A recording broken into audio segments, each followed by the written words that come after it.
You ask Tiger to solve. This deals with linear equations with one unknown. The final result is x equals -2. Let's solve it step by step. Simplify the expression. Expand the parentheses.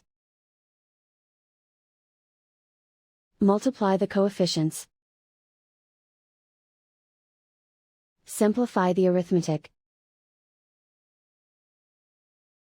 Group all constants on the right side of the equation. Subtract 2 from both sides.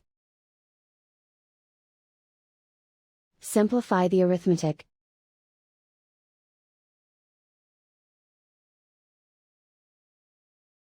Isolate the x. Divide both sides by 8. Simplify the fraction.